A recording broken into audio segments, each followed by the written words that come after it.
Good morning, good afternoon, or good evening at whatever time you're watching the program Real Talk with PJ. Welcome to the program. This is the second edition of the program we're having talking about IVF, and I am back with Dr. Kenneth EGWUDA, who is a consultant gynecologist, an IVF specialist, and a reproductive biologist. And our first conversation was so interesting. I mean, right after we were done, we just couldn't stop talking about information and knowledge that he's given to us. I've been a church girl for a bit, and I have had all kinds of things said to me about, anything that is medically assisted. I don't understand where someone is involved in an accident and they don't take that person to the church for prayer. They go to the hospital. The pastors or the leaders of the church will meet with the accident victim in the hospital and join their faith with whatever the doctor has already done, and then that person gets help. I also know when women want to give birth, this present day, they go to the hospital, and whether or not it's cesarean section, the child gets delivered by doctors and nurses and all of that. And then parents also take their children for what is called immunization to prevent them having some kind of diseases in the future. But the subject of IVF has been that has generated so much controversy. So many people just don't believe that this thing is of God. And if you didn't watch the first episode, I'm asking you just go scroll back and then watch it and then come back and watch this one. It will still be okay. But Dr. Kenneth is here, and we stopped our conversation last time with you saying there are some people in the Christian fold or certain religion that say if the baby is not conceived during sex, then there is not conceived under the atmosphere of love. And then right after that, Josh started to say stuff like, how about marriages where the man don't love the woman don't love the man, but then they're having sex, and then the babies come. There are so many babies conceived under such bad circumstances that I even think that the one coming through IVF is even the one coming through love. Because, right guys? Because when the guy and the girl go to the hospital to say, we want babies, they're going extra mile. This is not some dude on top of a girl and then she gets pregnant. You have people, I have people in church who get pregnant and then the guy says, it's not my own, I don't want the child. And then she's saddled with knowing how to take care of the pregnancy. And then, but this one, the guy goes, the woman goes, and they say, we want a child. What better child coming out of love is more than that? How do you react, though, to people who talk to you like that? How do you react? Like, apart from having the need to beat them.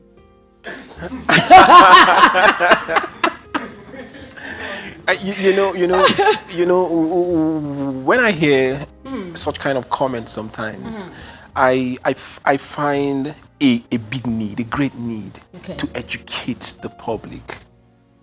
And a bigger need to educate the Church of Christ, where incidentally I find myself. Before I tell you how I react to this, I give you some couple of stories. Please do. 4 years ago, a young man pulled his wife to the hospital.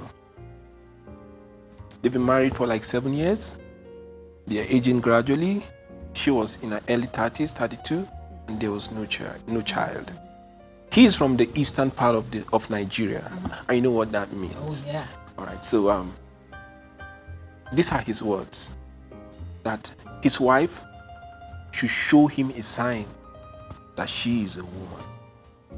And in his colloquial language, he says she does not lay eggs. You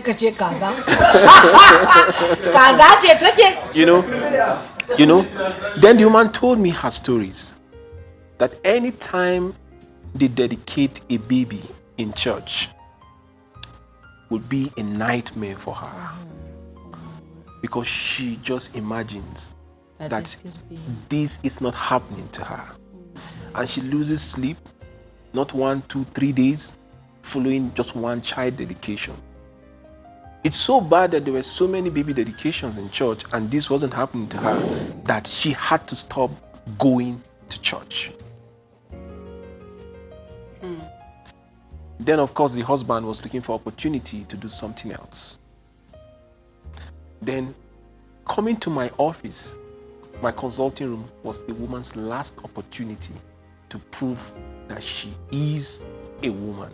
That she is a chick. She can lay eggs. Oh yeah, and then the option was to do an IVF because she had a genetic problem. She was born with genetic abnormalities. We call it a Turner syndrome. She is a Turner mosaic that could produce egg early in their reproductive life, maybe like for 2 to 3, 4 years, and before you know it, the eggs have stopped. Whoa. I checked out this woman. Her ovaries were streaked, just very tiny ovaries, and her womb was very small that can hardly take a pregnancy to term. Then I saw that the man wasn't cooperating. It's time to do IVF. He said he doesn't have money. Then of course he told me that his parents have married another woman for him in the village, and she had up to December that year. You're kidding. To get pregnant or she's out of the house. They gave her a deadline. Oh yeah. So then he doesn't want to pay, and the woman was crying. I looked at her. I felt very bad. You're managing a very tough situation. Husband is not willing to cooperate, just looking for every opportunity to sack the woman. Sack. Oh yeah. So I agreed with the woman, sort of, and decided to do an IVF for her. I don't want to talk about the details of the IVF, but then I did that free to save her marriage. God bless you. Yeah. God bless Then you. there's still another one. They've been to several places, and they've been to the church. They are of the Catholic faith, and they were told not to attempt IVF. It was wrong. When she got to me, she had passed her reproductive age. And so the problem has gone from good to bad. To worse. Very bad. Yeah, very, very bad. How do I mean? Yeah. When she was younger, she was producing eggs. And the regular human beings that are not educated in the world of science or in the world of biology don't know that every month that a woman does not get pregnant, whether by choice or by not being married or by not getting ready for pregnancy, she loses 1,000 eggs. It's all right. And the eggs you lose this month are better than the eggs you're going to lose next month, better than the eggs you're losing the next month, better than the eggs you're losing. And as you're getting older, even the eggs you have left are now deteriorating. And that is why pregnancy, it's not easy when you are advancing age. And not even that, you get to a point that the eggs are useless. That was where she came. And so the only option she had, then her husband, the problem was that the husband had only poor sperms, but she had good eggs. But now, the husband's poor sperm still continues, and now she has no eggs because she has passed her reproductive time. And the options I had to offer them with the science available to us at that time was an IVF with egg donation. Because she doesn't have eggs anymore. That's egg coming from another woman. Oh yeah. That's a whole So the ignorance and the dogma in the church stopped her from accessing help when she was a lot younger. So after explaining how the human body works to her, guess what she told me? That she has been deceived by the church she goes to. Because now she's not only going to battle with IVF using her own eggs, she's going to have to contend with the mind and psychology of using the donated eggs. Because that's another level of rejection of IVF. People could adopt children, but they would not just take donor egg and make it their own baby and get pregnant with the eggs and deliver, and the whole world knows that you deliver. That's another level of IVF. Exactly. But you know what, Dr. Ken? Let me say this, and I know that there are pastors watching. You have no moral right to make somebody do stuff outside of the level of their faith. Habakkuk 2 says, "The just shall live by his faith." what we do is we tell people to do things that we don't have the gadget to test people's faith and know at what level their faith is. We are not denying the fact that God does miracles. But we're saying when you have a doctrine in your church as a pastor and you deprive someone of getting help from wherever it is that person can get help from, and then you keep the story he just told us, you have become a problem to the world rather than the solution that you're supposed to be. The Bible says, God speaking to the servants of God, he said, you should study to show yourself approved unto God as a workman that can rightly divide the word of truth. In other words, you can wrongly divide the word of truth. You can think that conception can only come through this route. And if it's not this route, then it is not God. You've just wrongly divided the word of truth. And when you force that on people, and I know that pastors use that. Let me tell you what, Dr. Ken, I'm a pastor, and I know that some pastors, I don't want to say pastors, they like to keep people where they're at just so that they can be dependent on them, come to them for prayer, come to them for counseling, come to them for whatever. They will not give you knowledge, the freedom. Say, okay, you know what? The 7 years, we've prayed, whatever. Why don't you go see Dr. Ken? No. Because the more they keep coming to you and say, put seed or do that, the pastor is exalted in that point. But it's a lack of compassion that you have for people. If you genuinely love these people, you'll be able to say, you know what? I know you can get pregnant. Let's go to the hospital. Let me hold your hands. Let's pray with the doctor. Let me tell you a story. There's a family called the Winans family. And there are 10 children from mom and pop Winans. And then one of the Winans, called Donald, got ill. And something was wrong with his heart. And they said for 5 years, he was carrying a heart attack. He didn't even know. I don't know the medical explanation for that. But then he went to the hospital. They got to a point, they took him to the hospital, gave him open heart surgery, whatever, took out the heart, put it back, did what they needed to do. But then the doctor came out to meet the whole family seated. And then he said to them, is it Ronald? I think it's Ronald. He said, he's not going to make it. Because the heart has refused to whatever. We've done everything we can do medically, but it will not work. Then the father said, doctor, I want us to all hold your hands and pray with you. You go back and put the machine back. So this doctor wasn't a believer. They put their hands on the doctor and they prayed and they said, Lord, guide his hands. Give him wisdom to understand what's wrong with Ronald's heart, so that when he gets back, Ronald's heart would work. And then the doctor, now it's online, you can check the story. The doctor said he felt a sensation in his hands when they were praying. And he walked back to the theater and he told the other people waiting, he said, put back the machine, we're doing this again. And the heart worked. So that's God and science coming together to fix a human being, right? Mm-hmm. But when the church says, as long as another human being is involved, God is not involved, then why isn't God preaching to people himself? Oh, yeah. Yeah. Why do you believe that when you stand on the pulpit and you're talking to people, it's God talking through you to the people? Then it's God using the hands of people like Dr. Ken to fix natural problems in people to give children. It's cruelty, is a total lack of compassion from your part as a pastor if you're listening to me. And I know some of you are going to send me some nasty messages, and guess what? I'm used to it. Don't mean nothing to me anymore. But if you love the people, you would help them to know that, listen, let's take a look at what medicine can do for you, instead of keeping people 17 years and the eggs are getting bad by the month.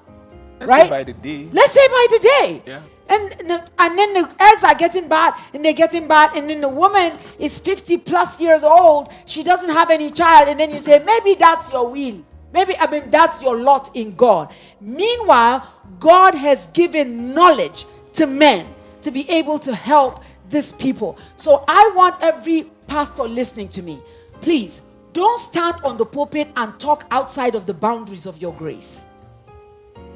You are called to preach Christ, and that's it. You're not called to preach medicine. That's why I have Dr. Ken here.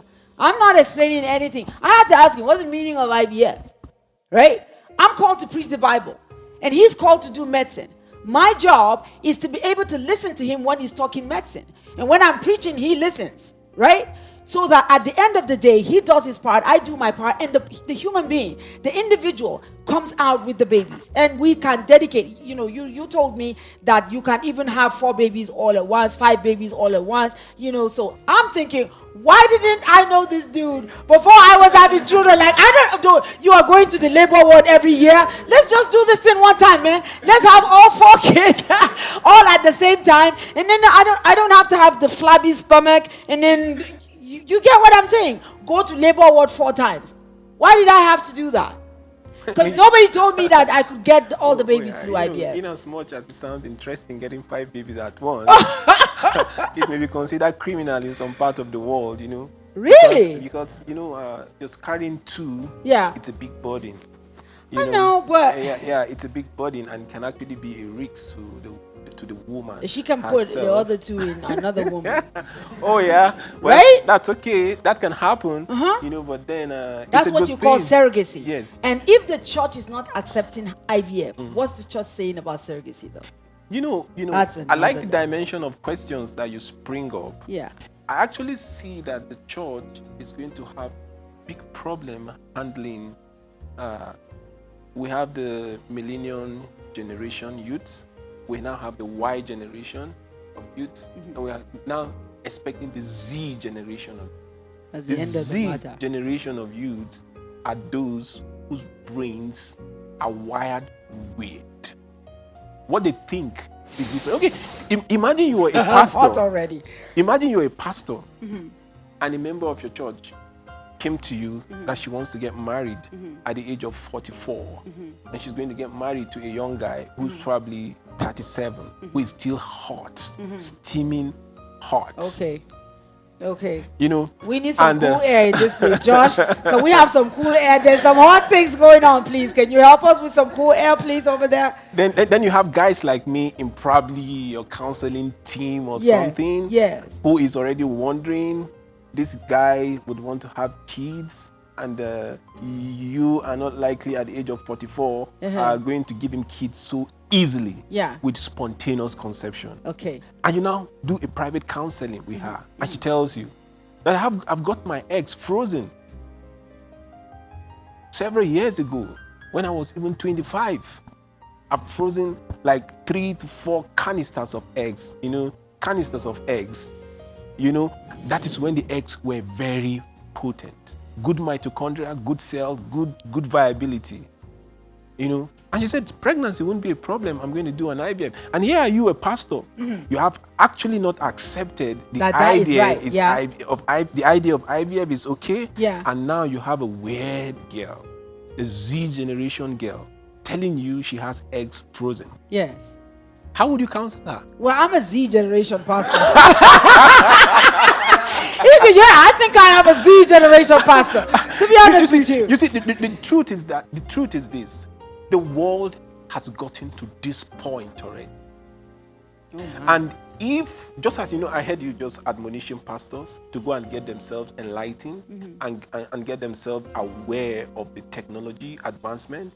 Yes, if you have a case like that, 1 or 2 or 3 cases coming, and how would you counsel them? If you say you're not going to join them in marriage because you think she will not give birth or something, or because IVF is option she has and she's not going to do this and all that, what happens? You have all this crazy generation of meaningful, powerful, modern and current youth, super intelligent, living in your church. Absolutely. Leaving you with only the aged people. That's and so right. your church will have no future. And that's what's happening it's happening right now. The church will have no future. It's happening right now in some countries where people are old. We need to get to a point that things will evolve. If Jesus Christ were to come to the world today, Jesus Christ would probably, due respect to all Christians who feel offended, will have to be using an iPhone probably. Oh, come on. and he will be flying. When Jesus Christ came, preach it. He said he's not a preacher. He's preaching right now. Preach it. When I'm faced with all these challenges, I try to understand the foundation of the misguided knowledge that people have. True. They don't allow their knowledge to transcend generation. Jesus Christ met fishermen and the farmers. There were a few tax collectors, local tax collectors, not like those working in FIRS, working with all the gadget and computer. Otherwise, person handling his financial stuff will have been working with some powerful gadgets too. That's right. So that was why when he had to give parable, he talked about fish, about seeds, what they can about understand. stones, about rivers, But then, if he was going to be talking today, he'd be talking meteorites, UFOs, Preach it. Flying it. objects, Preach it. science in And galaxy dimensions. And he will be riding a Bugatti. Yeah, most likely. I am telling you the truth.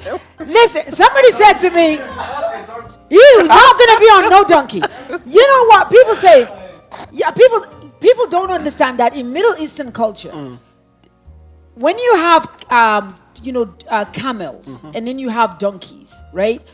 There are even different levels of people that have camels and those that have donkeys. The people who use camels are desert people. It's like somebody who lives in the mountains in Texas and has to use Range Rovers, right?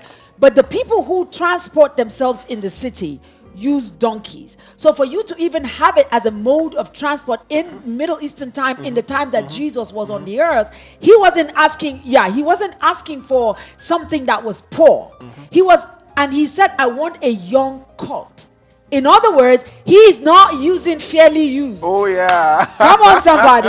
He's not getting an old one that has been used before. He's getting a young colt upon which no man has ridden. Talk to me about brand new right now. So that's what it meant. But if you don't understand that, then you think that, Jesus is using a donkey then. So when he's coming back, the Bible said he's going to come in the air and all eyes will see him. Dr. Ken, there is no way anything will be in the sky that human eyes all over the world, because we're on different sides of the earth, they're not going to see him all at once. I believe technology will play a role that when he shows up in the sky, at whatever point of the sky, there's enough technological power to bring it to our homes for us to see that there's something in the cloud. Oh, yeah. But the church is not ready for that. Listen, if you're not ready for that, then I don't even know why you're watching us on YouTube right now.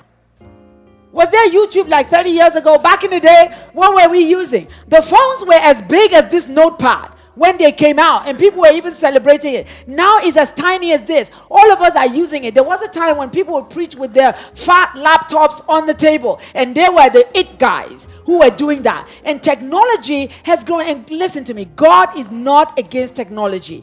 If not for technology, when COVID came to the earth, the gospel would have shut down one time. Oh, yeah. Because nobody was going to church. Yeah. So every one of us had to go to studios. And the churches who weren't ready to be on TV, I'm sorry about those people who were saying TV, devil's box. What were you using to preach during the COVID? I'm asking you if you can answer. So I'm saying that the creator of something might not be a Christian, might not be speaking in tongues before he created it. But everything created for the good of humanity, God has a hand in it. And I believe with all of my being that you are an extension of the hand of God to clear out the cry. I mean, I get it. I'm sorry. Truth is, I have watched videos from him of women who couldn't conceive before. And they conceive in his office on their knees, worshiping. Worshiping who? Jesus. Lord, thank you. I now have a child.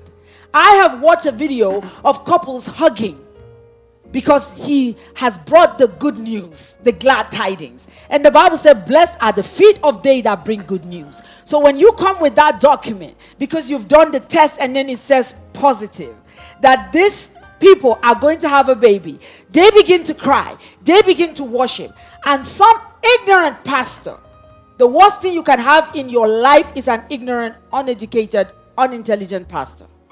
And you owe it to yourself to go find pastors that know what they're doing, not those who will entangle you with the law when you are already set free by Christ Jesus. You are set free by Christ Jesus. And we still have some time. I want, the surrogacy situation, if we are dealing with people who cannot even allow for the sperm and the egg to go out of them a little bit for some few days and get fertilized and be put in, how they are going to accept that my egg is taken and put in another woman and then she gives birth to the child and it's still mine is a whole new planet. And then we haven't finished dealing with that, and then you're talking about taking somebody else's egg. What do you call that one, though? Is it still surrogacy? No. What, egg donation? It's just called egg donation? Egg donation, yeah. Somebody gives you their own egg. Yeah. Maybe the husband had, I was about to say your husband. Thank you, Lord Jesus. The husband has, his sperm good. Women don't have no egg. Then get the sperm from the husband and then get some other person's egg and put it in the woman. That she doesn't have egg don't mean she can't take nobody else's egg. Science permits that. And then she gives birth to the child, right? And listen, I know Christians are going to come on this program and say all kinds of things. You know the reality is this. Yeah. It's good you brought this dimension of egg donation thing. It sounds weird. Let me speak for the Nigerian society. Okay. At least I'm old enough in the field of assisted reproduction technology. As young as I may look, I'm one of the oldest in the country. I know. This is 14 years. My word. Doing assisted reproduction technology. I started as a child. My word. And today I'm a trainer. I'm a scholar. I lecture. I train a lot of people. The number of people doing IVF with egg donation is a whole lot greater than those using their own eggs. So the world haven't seen anything. If we're doing all over the countries in Nigeria, all over the hospitals in Nigeria doing IVF, take statistics. If you have 40 women doing IVF, maybe only 5 or 8 are using their eggs for the IVF. They're using somebody else's egg. Donor egg. That's to show you that this is one of the most utilized IVF services across the nation. But let me tell you something, Dr. Ken. If I can go to an orphanage and take a child, grown, born, and be able to bring that child into my house and make a ceremony and tell people, I've just adopted a child, and people just say you are humanitarian, why can't I take somebody else's egg? Because that child was one time somebody else's egg. Oh yeah. And when you take a donor egg, I love science. Science to me is like my doctrine. Science is like seeing God in a different perspective. Talk to me. In the real creative perspective. That's what science is to me. That's what it is. You see, it used to be difficult for a woman to accept egg donation because she feels she has no parts. Even in the egg. Yeah. Because, the 23 pair of the chromosome comes from the man, 23 pair of the chromosome come from the woman. Putting all together, you have 46. So the woman feels she's not part of it. But science is changing, it's evolving, and knowledge is also evolving. So now this is what happened. When a woman accepts an egg donation, the process of incubating the baby, of growing, of grooming the baby, brings about some transfer of genetic material because the child from the woman inside of you to the baby.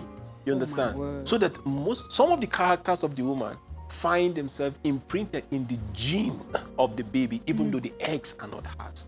So you now have a baby looking like the mother, even though she is not the original donor of the egg. You understand? So it's changing.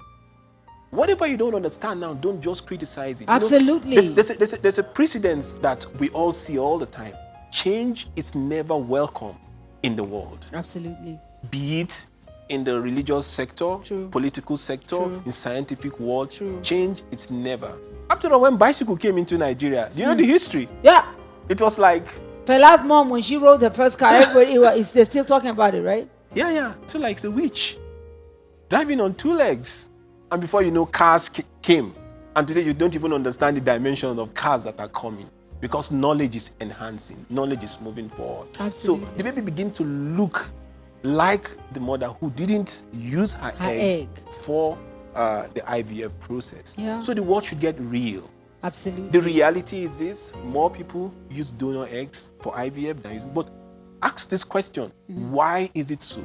It's because during their young age, they have been deceived. They don't know that they should reach out to this God-given blessing to this generation. And so they spend the whole of their time struggling with themselves, with their culture, with their ideology, with their religion, whether they should or they shouldn't.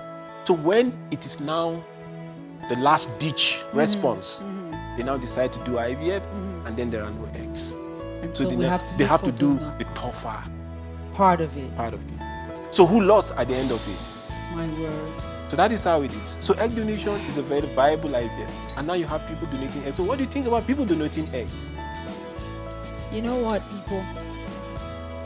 You said something really crucial. Don't criticize what you don't know. And you are not the owner of all knowledge. You just don't know, you just don't know. And you know, we are going to leave a number. If you give us a number, we'll put it so that people watching can call you. Because listen, you call me on this issue, I have no idea how to tell you what. But the number that we will put, we normally have a number we put on the screen, but we are going to put a number he gives to us so that you can call. And listen, sweetheart, if you are a wife or a husband, you're having issues with having children, you believe God and it looks like God is not answering you. That's the reason you tuned into this program. God is just answering you by telling you what he wants you to do. And he works in diverse ways. And I want you to call the number that will be on your screen and get help right now. So you raise your babies at the right time. Don't raise your baby, say, okay, Sarah was 90 years old, Abraham was 100 years old. Excuse me? We are going to deal with that when we come back. And I'm just pleading with Dr. Ken to come back with, we need to have more conversation. How many people with me in the studio say yes, yes? All right. So thank you for tuning in. And I know that I will see you again some other time. Bye-bye.